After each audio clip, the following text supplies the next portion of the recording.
جب سید عالم تاجدار عرب و عجم مدینہ منورہ کو سرفرازیوں سے دو چار کرنے کے لیے تشریف فرما ہوئے تو فصعد الرجال والنساء فوق البیوت، اسے نسائی نے بھی نکل کیا، اسے مسلم شریف نے اسے لکھا فصعد الرجال والنساء،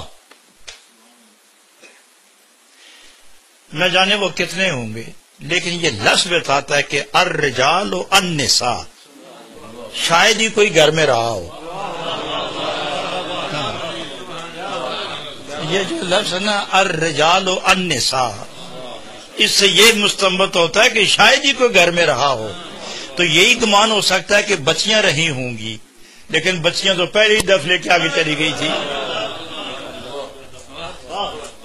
باقی رہ گئے اندازہ تھا کہ گھر میں ضرور غلام اور خدم اور نوکر رہے ہوں گے، کیونکہ ان کا کام ہے حفاظت کرنا گھر کا.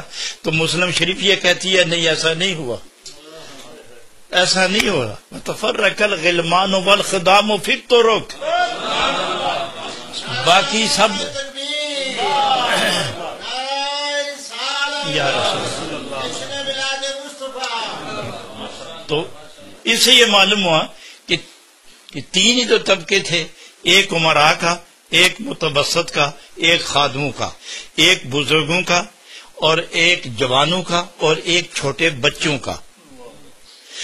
یہ جتنے بھی عمراء تھے انہیں جگہ یہ مکانوں کے اوپر چھتوں پر سوار ہو گئے، اوپر چڑھ گئے. باقی جتنے غلام تھے وہ کسی ایک راستے میں ہوئے ہوں گے، جو بڑی شاہراہ ہوئی ہوگی، جو محلے اور شہر کے جو بڑی سڑک اس پہ آئے ہوں گے کہ اسی راستے تشریف لائیں گے، لہذا صاحب ادھر جمع ہو جاؤ. فرمایا نہیں، پھر طرق کا لفظ ہے، طریق نہیں، طرق، یعنی جتنی گلیاں تھیں سب بری ہوئی تھی، جتنی گلیاں تھیں سب بری ہوئی تھی. تو پھر آواز دائیں بائیں، عورتوں مردوں، بچوں جوانوں، غلاموں مالکوں، امیروں غریبوں، تندرستوں بیماروں، چاہنے والوں کی ایک ہی آواز تھی، یا محمد یا رسول، یا محمد یا رسول اللہ، یا محمد وَيُنَادُونَ یا محمد یا رسول اللہ. تو اس وقت اگر کوئی کہے وہ تو سامنے تھے، اس لیے انہوں نے یا محمد کہا اور یا رسول اللہ کہا. تو پھر طرق میں کیا ہر گلی میں نبی پاک کی سواری جا رہی تھی؟ کیا ہر گلی میں سواری جا رہی تھی؟ تو پھر طرق یہ کہتا ہے کہ مدینہ شریف کی جتنیاں گلیاں اس وقت ہوئی ہوں گی وہ سب لوگوں سے بری ہوئی تھی، اور ہر گلی میں سے یہ آواز آ رہی تھی، یا محمد یا رسول اللہ. تو جو چھتوں پر تھے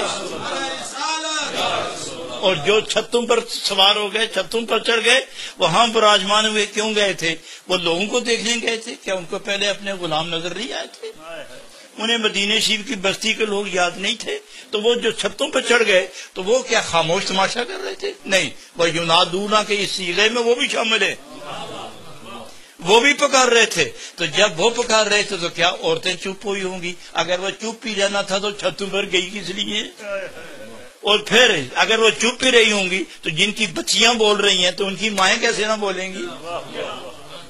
عورتیں بھی بولتی ہوئیں گی. اور پھر مدینہ شریف کے جب سارے ہی لوگ چھتوں پر اور گلیوں میں پھیل گئے اور عورتیں بھی یا محمد کہہ رہی تھی، تو پھر میں پوچھتا ہوں کہ ان کی آواز مردوں نے سنی ہوگی کہ نہ سنی ہوگی؟ اور نبی پاک نے کیا منع نہیں فرمایا؟